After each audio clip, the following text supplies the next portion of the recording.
Então sejam muito bem-vindos a mais um dos nossos podcasts com convidados. E isso é sempre muito legal, de trazer pessoas que têm a sua e fazem do seu sentido de vida a sua missão no mundo.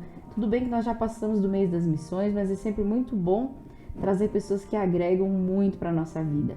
Bom, eu sempre fui muito fora dos padrões, né? A gente sempre escuta pessoas que tocam, que falam assim, eu já nasci tocando, algumas coisas assim, né? A pessoa já começou assim, já com um pianinho na mão, já. Eu tive muitos pianinhos de brinquedo.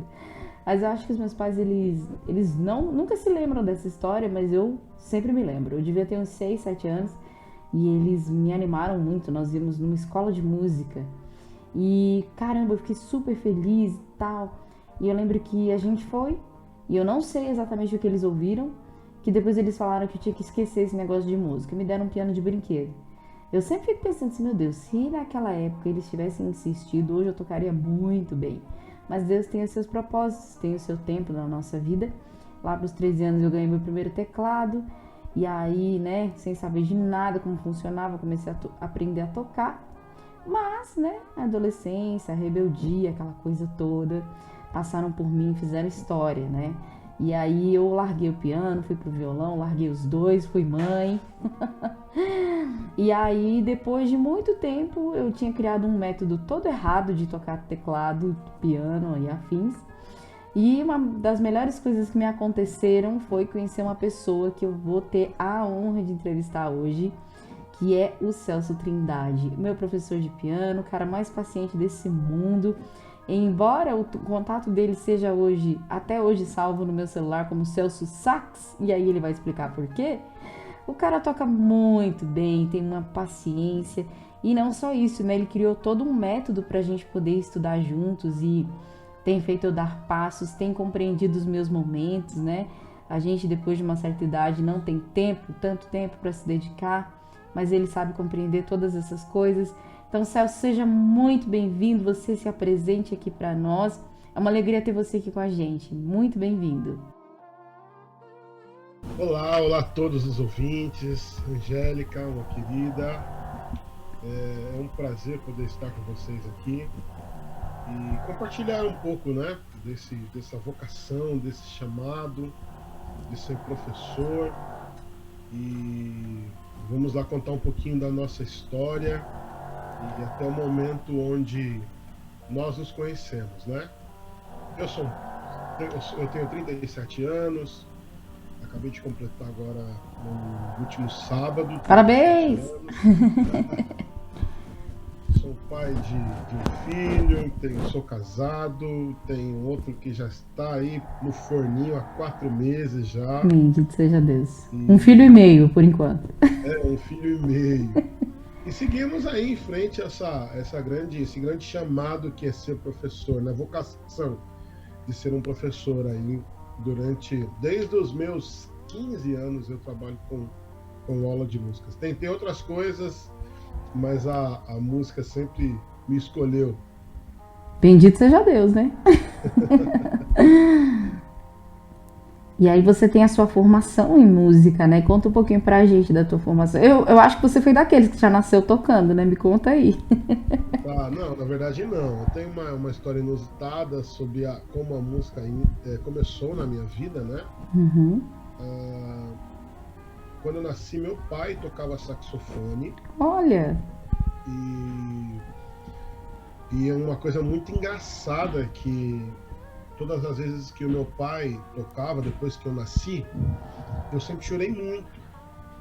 Eu chorava muito, a ponto de meu pai vender o saxofone. Oh, meu Deus. Seu pai não tocava bem? Como é que é?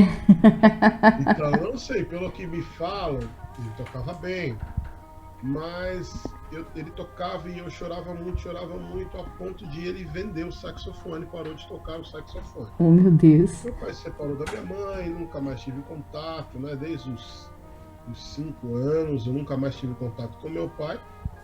E, e na minha. Eu tive um contato ali com a música com 7 ou 8 anos, depois em Londrina, no Paraná. Uau. Nós passamos 3 anos lá, quando eu tive uma primeira experiência de ver uma banda, um grupo musical, né? só com instrumentos de sopro, e aquilo, eu fiquei parado assim, foi um impacto na minha vida, que eu nunca tinha ouvido e visto nada daquilo, né? E aí eu perguntei para o maestro que estava regendo, né, como é que fazia para eu aprender, né, tocar alguma coisa, né? Eu fui muito impactado. Ele falou que eu precisava saber muita matemática. E aí eu cocei a cabeça, né? Eu lembro disso como se fosse hoje. Eu cocei a cabeça, falei, matemática, poxa, é tão difícil, né? E enfim, depois que voltamos para São Paulo, uma coisa que era muito interessante na igreja, né, é que todos os adolescentes tocavam alguma coisa. A reunião não era para brincar ou coisa alguma, era sempre para ensaiar, para tocar, para aprender, né? Então, Legal. todo o meu hall de amigos, todos tocavam alguma coisa. Uhum. E aí eu tinha acabado de chegar do Paraná, chegando na igreja nova, acabei sendo que forçado. Eu não queria mesmo, né? Tocar assim, mas depois desse tempo, né? Eu não queria tocar, mas aí para enturmar, meu irmão me empurrou. Vamos pro ensaio. Aí, depois de 3 meses, eu já estava tocando já na orquestra. O louco. Foi uma coisa muito rápida. E a partir daí começaram a... É bem verdade que eu demorei muito para me desenvolver na questão de leitura de partitura. Uma curiosidade até nessa minha história musical é que quando eu estava com 3 meses eu comecei a tocar, e aí ensaiava, tocava. Naquela época a gente tocava muito nas ruas, né? Uhum. Fazia os evangelismos com a banda tocando na rua. E domingo, 2 horas da tarde, a gente tocava pelas ruas do bairro aqui do Jardim Brasil, na zona norte de São Paulo. Uhum. Eu decorava muito rápido, né? E eu aprendi uma técnica bem malandra, que era olhar o pisto do colega do lado e eu imitava. Olha só. Nos dedos, e eu não lia a partitura. Então, eu ficava ali tocando. E teve um dia de um ensaio, o maestro levantou e falou assim: quero parabenizar os céus. Aí todo mundo olhou para mim, porque ele está aqui há 3 meses, já está tocando melhor que muitos que estão aqui. Aí tudo bem, todo mundo, parabéns, parabéns. E aí o que acontece? Teve um grande dia que todos os trombones faltaram. Ih, rapaz!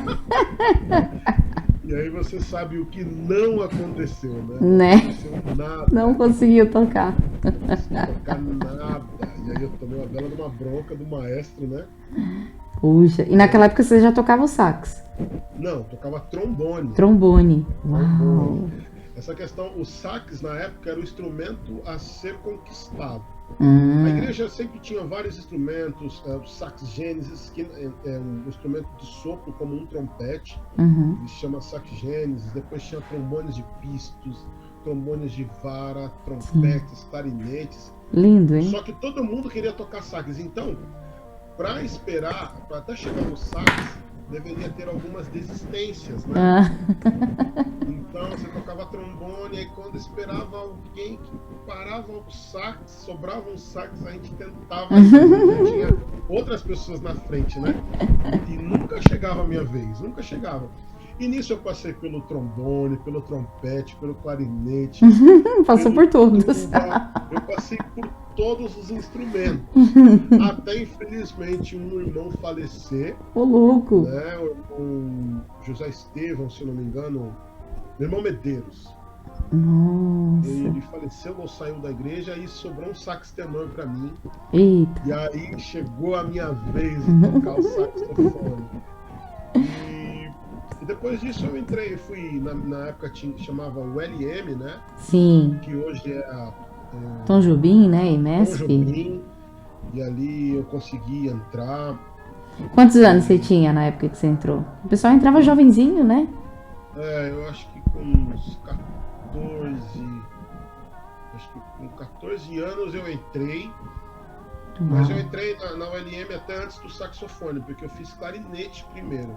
Nossa. Fiz clarinete lá na ULM 1 ano, E esse um ano que eu passei lá, meu professor falou que não era. Ele falou: ó, vou falar a verdade para você. Você não tem embocadura para clarinete, você tem embocadura para saxofone. Olha só. Muda o curso para saxofone, porque realmente o clarinete tem uma embocadura muito difícil, né? Caramba. E aí, depois de um ano, nesse meio termo, eu consegui pegar o saxofone e ingressei nos meus estudos musicais ali com 14, 15 anos ali. E aí não parou mais. E aí não paramos mais, né?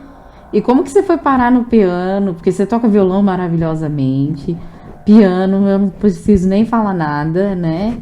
Eu não sei o que que você não toca. Porque minha filha tá fazendo ukulele com você, inclusive, né? Então, assim, tu deve tocar baixo, deve tocar guitarra. Eu não sei o que que você não toca, meu. Você toca percussão também, provavelmente.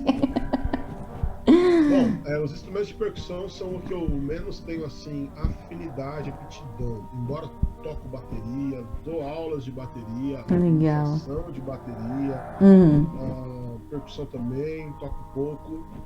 Mas tudo vem dessa mesma escola da orquestra da igreja, né? Sim.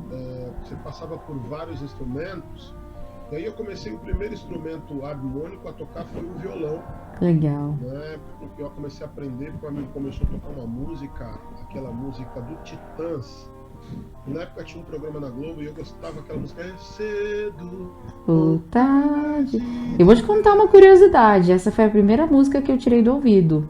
Sério? Sim, eu toquei pra minha mãe num aniversário em 97, Jesus. Ou foi em 98, por aí, foi em 98. E aí eu consegui tirar essa música de ouvido e ela gostava. Aí eu lembro que eu chamei o professor, falei, quero fazer essa surpresa pra minha mãe. E daí eu toquei pra ela. Essa foi a primeira música que eu tirei de ouvido. Olha só que bacana. Uau, que legal. E aí meu amigo começou a tocar essa música, eu gostava muito dessa música, ele me ensinou. E a partir desse momento eu comecei ali mexendo no violão. Meu irmão já tinha comprado um violão para aprender, ele queria tocar samba. Uhum. E aí depois que eu aprendi essa música do Titãs, aí eu fui pegar as folhas que o meu irmão fazia aula particular e ele não treinava. Então todo o material que ele treinava eu comecei sozinho a me desenvolver, a tocar sozinho as coisas, né? Engraçado que eu já comecei a tocar o violão depois do Titãs, já comecei os primeiros acordes, já aqueles acordes já de samba, diminutos. Sim, já começou pelo mais difícil, né? Já comecei por aí, só que assim, eu não tinha pretensão assim de ser um violonista. Como eu venho da escola, eu queria tocar em orquestra, saxofone mesmo. Sim. Foi uma coisa muito assim, aleatória, assim. Nos meus tempos vagos eu pegava o violão, ficava brincando ali, como se uma criança pega uma bola e vai jogar, eu pegava o violão e ficava em casa, né? Você falou isso pra mim, achei bem curioso, assim, os meninos geralmente vão jogar, vão fazer alguma coisa e tal, isso. E ele ficava tocando, gente, deve ter sido uma alegria ter um filho assim que nem você, né? E aí foi muito divertido, eu cresci, todo mundo sempre trabalhou em casa, né, então quando eu voltava da escola, passava a tarde toda sozinho. Tocando? Então, tocando trombone, tocando sax. Olha, eu falo, isso é uma dica para os jovens, né? Eu sempre falo para minha filha. Ela não, porque Maria, a bichinha gosta de estudar essas matérias todas. Tem muito mais matéria em escola particular, né? A gente estudou em escola pública, a gente não tinha tanta lição assim. Então, jovens, se você tem tempo, se você tá aprendendo um instrumento, se dedica ao máximo. Eu lembro que eu não gostava muito da parte de teoria. E hoje, né, depois do Celso, depois de alguns anos nessa caminhada, eu sei o quanto isso faz falta. É importante a gente saber a teoria, é importante a gente entender isso. Depois que o Celso me deu uma aula sobre formação de acordes, virou uma chavinha dentro de mim, assim, sabe? Assim, gente, a teoria é importante, o tempo de estudo, se você pode, se você tem tempo, treina porque vai valer muito a pena, né? Hoje eu escuto o Celso tocando assim, ou outras pessoas que eu admiro, assim, eu falo, minha vida ela sempre é muito contrário de tudo isso, né? Eu comecei tocando rock, então o rock acaba que é um pouco mais simples, então eu achava que tava mandando bem, né? Só que não, depois que a gente começa a ouvir uns Yanni, uns negócios de jazz, você fala assim, ih, rapaz, e comer muito arroz com feijão, né? Às vezes a gente não tem esse repertório todo, e você tava dentro desse ambiente da escola de música, então você tinha contato com tudo, né? É muito legal isso. E aí da mesma forma da igreja que eu fui passando pelos instrumentos, quando eu entrei na ULM, a gente sempre tinha aulas em horários muito diferentes. Por exemplo, a gente tinha aulas de teoria, tipo, terça-feira às 10 horas da manhã, das 10 até as 11h30, e depois a gente tinha uma outra aula de, sei lá, a aula prática do instrumento, tipo, 4 horas da tarde. Uau. Então a gente ficava lá, tinha que ficar lá na escola, sentando, conversando, né? Uhum. E aí, passando o tempo, os anos, a gente foi conhecendo os professores. Então a gente ganhou uma confiança de poder estar entrando na sala, enquanto algum aluno estava fazendo uma aula de guitarra ou de baixo. O professor Isaías Amorim, de baixo, um grande parceiro. Uau. Enquanto ele estava dando aula, eu estava ali do lado, só quieto, absorvendo tudo. Incrível. E aí também o professor Jonas Santana, Almir Stocker, o alemão, também professor de bateria, o Nenê, um grande músico brasileiro que tá aí, todos estão na ativa até hoje. Nossa. Então eu falava, professor, sabe que eu posso só assistir a sua aula? Isso foram anos e pelo menos uns 3 anos nessa convivência, né? Uhum. Só que eu nunca tive a oportunidade de assistir aulas de piano. Aí veio a coisa. De bateria, de guitarra, de baixo, de guitarra eu assisti 2, com o alemão e com o Jonas Santana. E aí chegou uma fase no saxofone que é o lance da improvisação, do jazz. Uhum. Eu sempre tive bastante dificuldade para improvisar. E aí me falaram que se eu estudasse piano, eu ia conseguir entender melhor, né? Conhecer as tríades, as tetras, as escalas, improvisar, conhecer a harmonia, né? Como ela funciona, para que a gente consiga improvisar melhor no saxofone. E aí eu comecei a adquirir livros, comecei a buscar, a estudar por conta própria, né? Caramba. E aí depois eu tive um professor chamado Josué Nonato, que também é um fera no piano, né? Me incentivou, tanto no canto, um ótimo cantor, professor de canto, professor de piano. Então ele foi abrindo meus olhos um pouco sobre os primeiros acordes ali, mas pelo fato de eu já estar estudando teoria musical já, desde os meus 12 anos, 14 ali, então toda vez que você tem uma base, né? Os caminhos eles ficam mais claros e mais rápidos, né? Uhum. Então eu peguei algumas partituras de piano, comecei a ver as numerações dos dedos, né? Uhum. E aí eu comecei a partir para um lado muito autodidata, porque eu já conhecia a leitura da partitura, a gente lia muito livros de técnica, né? E chegou um ponto que depois que eu parei o curso de saxofone na própria Tom Jobim, na UNM, eu mudei. Primeiro eu fiz aula de canto, e depois eu fiz a aula de piano lá também, de piano popular lá, né? Que massa. E aí acabou que hoje mesmo eu tenho muito mais trabalho como pianista do que saxofonista. Viu? Né? Olha só. É muito incrível isso, né? E eu sempre fui músico de fases, né? Uhum. Tem uma fase que eu tô estudando muito piano, tem uma fase que eu tô muito no violão. Que legal. E aí eu deixo um pouco o saxofone de lado, sabe? Faço a minha manutenção técnica ali, só pra você não perder muito, porque de vez em quando aparece uma coisa, aí você vai e faz. Sim. Então eu sempre fui de fases, né? Uma fase que eu estou estudando muito bateria, outra fase muita guitarra, baixo. E eu estou agora pela primeira vez nessa nova congregação onde eu estou congregando, na Igreja Luz para as Nações. Eu estou tendo pela primeira vez a oportunidade de tocar guitarra. Que legal! Olha só, que massa! Eu nunca tinha, eu tinha passado por um tempo de tocando bateria na igreja, tocando contrabaixo, teclado, violão, cantando sempre. E agora passei a tocar assim de forma plena na igreja guitarra, né? E assim, passei por todos os instrumentos. E aí, na igreja eu tenho um hábito já desde sempre, o instrumento que está faltando. Você vai lá e faz. Olha que legal. Baixista, vou estudar baixo. Olha, a igreja te forma nesse lugar também, é muito bacana isso, né? Não só a sua parte espiritual, que você falou várias vezes, então você foi criado dentro da igreja, né? Ao contrário de mim, né, gente? Todo mundo já sabe que eu sempre fui fora da casinha. E você vê a importância da gente ter para a gente encontrar o nosso sentido de vida, né? A igreja que caminha com a gente nos ajuda a encontrar a nossa vocação, que é o nosso chamado, é o nosso sentido de vida, é a nossa missão nesse mundo. O Celso, ele conseguiu juntar essas duas coisas. Então, dentro da igreja, ele foi encontrando o sentido de vida dele e transformando a missão dele no mundo, né?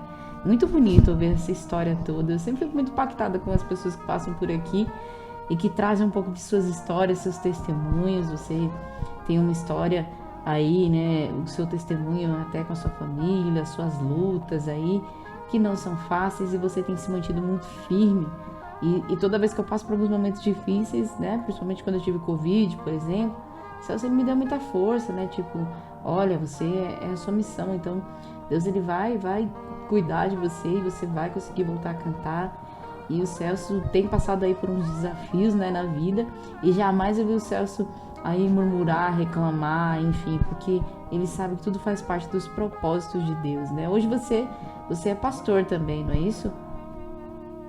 Sim, há 1 ano e 4 meses nós recebemos essa graça aí, essa unção, pastoreio, né? Você faz teologia aí, não é isso? Pastores auxiliares ali da Igreja Luz para as Nações. Sim. Tem sido um novo desafio. Assim. Nós praticamente já exercíamos o papel de pastores, nós só não éramos consagrados, né? Mas mudou tudo. Depois que esse cargo, a gente chega nessa posição, né? Muda tudo. Os olhares das pessoas, os questionamentos, tudo é bem diferente. Sim. Mas tem sido um tempo de muito aprendizado, assim, né? Essa vocação que nós temos já há muito tempo, né? Que tem muito a ver com a minha vocação natural, que é ser professor, né? Sim, o pastor, ele conduz também as pessoas, né? Como um professor que ensina o caminho de Deus para as pessoas, né? Isso é muito bonito. Sim, ver você exercendo tudo isso, a sua vida, ela vai se tornando coerente em todos os sentidos. E aí, em 2017, apareceu um ser humano na tua vida, né? Como que foi? Como que foi quando chegou aquela pessoa que tocava tudo atravessado, que tinha criado um método muito maluco para conseguir tocar? Hoje eu paro e penso, meu Deus, eu tinha coragem de tocar na igreja assim? Pois é, eu tinha. Conta aí. Falando em desafio, né? Ok, então. Não, então tá. Então vamos lá. 2017. Eu recebo uma ligação, né, de um amigo, de um parceiro, que já deu aula para Angélica, né, o Alex Barros, e falando sobre... tem uma aluna que faz aula de violão comigo e está querendo passar para o piano. Ele falou, só que tem um problema, ela é cega, né? Eu não sei como é que você vai lidar com isso. E eu já tinha passado por uma escola uma ONG, na verdade, chamada Núcleo Assistencial Irmãos Alfredo, né? O NAIA, lá no Brooklyn. E eu já trabalhava com musicalização infantil, só que essa escola, ela trabalha com muita inclusão, né? Sim. Então tinha diversas crianças e adolescentes com várias deficiências e como é que fala? Deficiências psicológicas, como é que chama? Intelectuais. Intelectuais, isso. Então eu passei 2 anos lá nessa escola, trabalhando. E nesse período eu tive a oportunidade de assistir uma palestra acho que no Instituto Padre Chico. Sim. Que era sobre cegos, né? E ali eu passei por diversas dinâmicas, né? E eu vi muito, conheci um cantor que eu não lembro o nome agora, que ele toca e canta muito bem violão, um cantor cego. Sim. E ali desde aquele dia aquelas informações, elas ficaram, né, para mim. E quando apareceu essa oportunidade de servir alguém com deficiência visual, eu vi como se fosse a primeira chance que eu tinha para compreender um pouco desse universo, né? De como seria lecionar né, para alguém com deficiência visual. Eu já, como professor, eu sempre enxerguei, como eu não fui um músico de conservatório, o conservatório ele é muito metódico nos passo a passo, né? Eu lá na ULM não era uma aula comum, uma aula assim, primeira fase, segunda fase, terceira. Não, o professor ele conduzia segundo o aluno mesmo, né? Sim. Tanto é que na minha época não tinha assim como você terminar. Você poderia ficar ali 10 anos estudando. Não, né? tinha um fim, né? Começo, meio, fim. Né? Agora eu acho que tem até um período de 3 ou 4 anos e você já praticamente se forma, né? Sim. Até para ter um giro, né, de pessoas. Mas na minha época não tinha muito isso, né? Então, isso também me moldou, no meio das minhas musicalizações, de começar a enxergar cada aluno como um ser individual. Então, eu não tinha o porquê dar aula por exemplo, para pessoas que não tenham deficiência visual, para o João e para a Maria, da mesma forma. Então eu já tinha essa visão que eu tinha que tentar entender como é a forma de aprendizado que cada pessoa tem. Algumas pessoas, elas são mais visuais, outras pessoas precisam gravar áudio, outras pessoas, para compreender, precisam escrever. Então, nas minhas primeiras aulas, eu busco entender como é que funciona as pessoas. Eu pergunto, você na escola é como? Quando o seu professor está explicando um assunto novo, de que forma que você consegue absorver mais? É escrevendo? É ouvindo? É repetindo? É o professor explicando, fazendo na sua frente?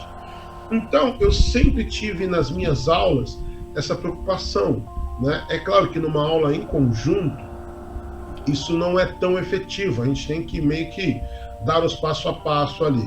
Mas nas minhas aulas individuais eu sempre pensei no individual, né? Sim. De servir cada pessoa.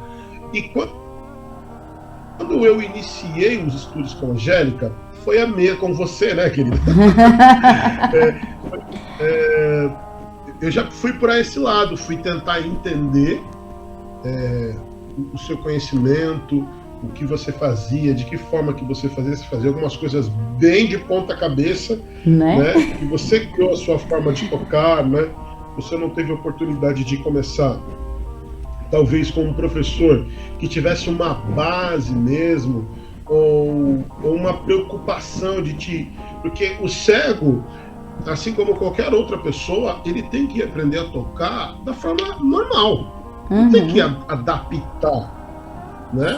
Nós temos que arrumar meios, achar meios da pessoa se encontrar no instrumento para que ela toque de uma forma normal, né? Consiga enxergar, ter a sua noção de espaço, como todos, né? Então, foi um desafio, né? Os 3 primeiros meses ali, eu acredito que foram meses de muita observação, de conseguir entender, né? A sua cabeça, entender tudo aquilo que você já conhecia, né? Para depois eu ter a chance de começar a me colocar na sua posição. Não sei se você se lembra, mas eu lembro de fazer alguns exercícios, né? De eu preparar a aula para você e falar, eu preparei esse exercício com vendas. Você lembra disso? Sim.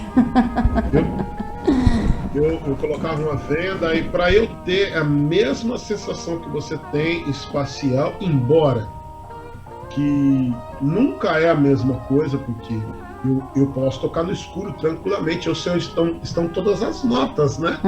Então eu já não tenho tantas dificuldades de tocar sem olhar para o piano, mas algumas práticas, alguns exercícios que eu criei de forma particular para você, eu tive que ali ter uma certa noção do nível de dificuldade, né?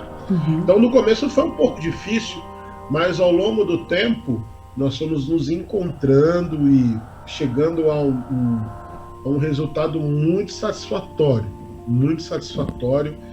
ouvindo você no começo e ouvindo hoje com os seus vídeos, é uma mudança absurda. Para você que está nos ouvindo aí, compare alguns vídeos antigos com os últimos vídeos da Angélica e graças a Deus e ao esforço dela, o resultado é muito, muito grande e satisfatório. É claro que ainda continuamos, né? No Continuamos com processo. as nossas aulas. Estamos no processo, né? Sim. Num processo, você não só toca, né? Se você só tocasse era uma coisa, agora você toca e canta, Uhum, né? uhum. Que aumenta o nível de dificuldade, né? Sim. Mas temos tido resultados muito satisfatórios aí nos últimos meses aí, nos últimos tempos. Sim, e o Celso, ele é uma pessoa assim tão incrível, né, de entender os meus momentos, eu acho muito legal, né, porque às vezes ele pergunta como foi essa semana, conseguiu estudar, porque ele sabe que às vezes tem semanas que são mais animadas aqui em casa, e às vezes a gente não tem muita coisa para apresentar, né. Eu falo assim, meu Deus, preciso tomar vergonha na cara, vou sentar e vou estudar, porque... E ele sabe que às vezes eu preciso que ele me dê metas, olha, você precisa me entregar isso aqui, grave tal coisa pra mim. Então ele foi criando uma forma de me passar canções que eu sempre quis tocar, mas não sabia muito como, então ele foi fazendo as audiodescrições das músicas, gente, é surreal. É muito legal isso que a gente criou, a ponto da gente estar hoje com um projeto juntos, né? Então o Celso, ele não só ele me ensina, mas ele confia, né, de que a gente pode fazer esse projeto que nós estamos lançando agora, com os vídeos que nós vamos começar a ir liberando aqui no YouTube, de um repertório que nós criamos e já, por conta da pandemia, acabou que adiou um pouco as nossas gravações, mas saíram as gravações, né, desse repertório. Sim. Que a gente quer levar para tocar em casamentos, né, juntando aí todo o conhecimento que o Celso tem, toda a minha coragem, cara de pau, força de vontade, teimosia, persistência, cada um chama de um jeito, cada um determinação, sei lá o que mais, cada um dá um nome para esse negócio aqui. E também com a ideia de trazer a oportunidade das pessoas terem não só um músico muito bom e uma aspirante muito insistente, mas também com a ideia da gente fazer canções personalizadas, né, para os casais. Eu componho, então o Celso acredito que também compõe, porque ele faz tudo, né, gente? Se ele, com certeza ele compõe também. Então, da gente poder levar esse diferencial, né, que a gente está se dispondo a fazer, eu como aluna, ele como professor, mas nós como músicos, e querendo sim nos aventurar. O Celso, ele já toca em casamentos e canta também, mas para mim vai ser uma novidade poder tocar, cantar em casamentos e também oferecer as canções personalizadas, né, de acordo com o pedido dos noivos, cantar histórias, né? Isso é o nosso novo desafio, e dessa vez já foi desafio para mim, já foi desafio para ele, é desafio para nós a cada semana, né? Para mim de aprendizado, ele das formas aí na loucura da minha vida de trazer sempre o piano para um lugar de destaque, para que eu possa realmente sentar e estudar. Mas agora é um desafio nosso primeiro desafio em conjunto, que é o de tocar em casamentos e de cantar em casamentos, cantando também essa possibilidade das músicas personalizadas, né, Celso? Esse é nossa nova aventura. Sim, é um projeto que já está no nosso coração há um tempo já. Né? Como você mesmo disse, a pandemia acabou atrasando um pouco esse projeto. E você que está nos ouvindo aí, temos alguns vídeos aí para soltar nos próximos dias. Sim. Que você possa curtir aí, nos ajudar, compartilhar com os amigos, esse novo projeto aí, com um grande diferencial que é cantar as histórias, né, dos casais, né, de uma forma musical. Temos músicas aí compostas pela Angélica, por mim também, e que nós possamos cantar músicas únicas, né? Porque cada casal tem uma história única, e nós queremos ter esse diferencial aí nos casamentos, cantar a história dos casais, né? Imagina com um repertório tradicional. Sim. De casamento, né? Imagine você que tenha no seu casamento ou no casamento de alguém que você conhece, de repente você vai ser padrinho, você quer dar um presente diferente, que dê uma música. Pede pro casal contar a história deles, a gente prepara uma música pro momento, né? Eu já compus pra entrada do noivo, pra entrada de alianças, a gente pode ver qual momento que o casal vai querer a música, e aí você não vai poder... O seu casamento ele vai ser realmente único, não só na tua vida, mas nas gravações, porque toda vez que alguém for assistir, nossa, que música bonita, onde é que eu encontro essa música para tocar no meu? Não, no do seu você vai tocar outra música, porque essa daqui é só do meu, porque é a minha história. Então isso é algo que a gente quer oferecer de diferente, né? Porque tem muitas pessoas tocando e cantando em casamentos. A gente quer trazer algo a mais, que é algo personalizado, algo único para esse momento único da vida das pessoas, né? E eu sempre falo para o Celso, a gente depois pretende estender isso não só para casamentos, mas para aniversários, né? Debutantes. Sim. Ou para eventos. A gente vai começar a trabalhar em outros repertórios, mas hoje a gente tem esse repertório de casamento para a gente poder levar esse diferencial para a vida das pessoas. Assim como o Celso veio e fez toda a diferença na minha história, ele fala que eu fiz a diferença na história dele. Eu dou muito trabalho, gente, mas ele fala que aprende comigo. Não sei o que é, pai, porque eu só faço bagunça, mas diz ele que aprende, então tá bom, né? Então se ele diz que a gente acredita, né, ué? Fazer o quê? Então a gente quer fazer esse diferencial na vida das pessoas também. É isso, Celso, suas considerações finais, onde é que a gente te encontra, menino? Que o povo quer te seguir, quer te ver tocar, cantar, ou quer te contratar aí, quer ter aulas contigo. Como é que a gente faz para achar você? Bom, vocês podem me encontrar no Instagram, Celsax Trindade, @Celsax Trindade, no Facebook. Vocês vão ter lá Celso Trindade, e você pode me procurar nas redes também aí da Dali Cardoso, né? Você nesse próprio vídeo aqui, ali nos comentários ali você vai poder me encontrar ali. Eu vou mandar um oi aí para todos, e aí podemos nos falar aí para aulas online, aulas presenciais. Estamos aí servindo a todos. O Celso está preparando, e eu sou uma das grandes incentivadoras para que ele faça um desses cursos, né? Eu até brinco com ele que eu vou fazer aquelas propagandas, né, de ex-aluno ou de atual e constantemente aluno. Antes do Celso, eu tocava toda atrapalhada, né? Então, eu sempre dou maior apoio para ele, porque eu acho que realmente o que ele fez por mim, ele pode fazer por muitas pessoas, não só pessoas com deficiência, mas pessoas que acham que não tem jeito, que já passaram da idade, ou que não levo muito jeito para isso. O Celso, ele acaba criando métodos que fazem realmente, exatamente por ele entender que os alunos são únicos e que não tem um manual, de que não tem um roteiro pronto. Ele consegue realmente vir e fazer parte da nossa vida. Sou muito feliz por ter o Celso na minha vida, na minha história, no meu desenvolvimento, né, como artista. E hoje, como eu disse, ele dá aula para minha filha também, é uma grande alegria ver que finalmente convenci a minha filha a ser mais musical do que era, né?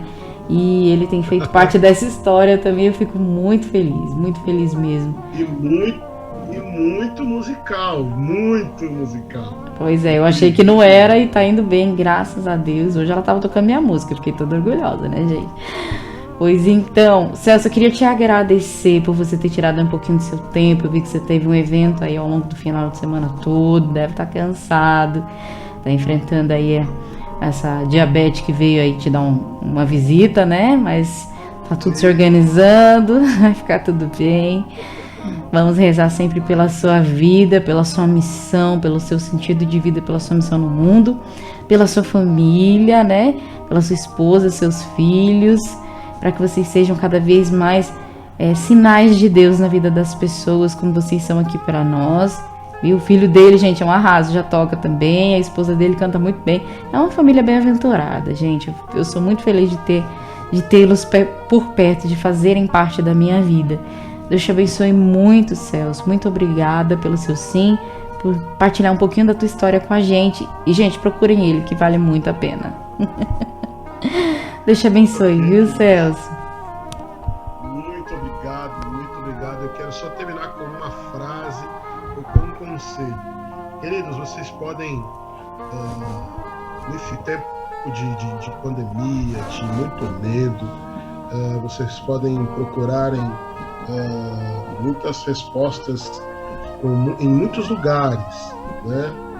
No psicólogo, no psiquiatra, quando você está sem paz. Mas eu quero te convidar a estudar música, sabe? Estude música, procure um professor, Mas não procure um professor para você aprender a tocar, que você possa respirar um pouco mais de arte, porque com certeza a sua vida vai ficar muito mais leve. A música ela te leva para um lugar de paz e descanso. Então muitas vezes vocês podem tentar achar paz em muitos lugares, mas na arte vocês com certeza vão encontrar paz. Então eu quero deixar um grande abraço, foi um prazer estar aqui com todos vocês e até breve. Isso aí, a gente se encontra nas redes sociais, nos próximos vídeos com a presença do Celso tocando e arrasando. E a gente quer também poder cantar a sua história. Entre em contato conosco e leve a gente para sua vida. Deus te abençoe, Celso. Amém. Você também, querido. Um abraço. Tchau, tchau. Tchau, tchau.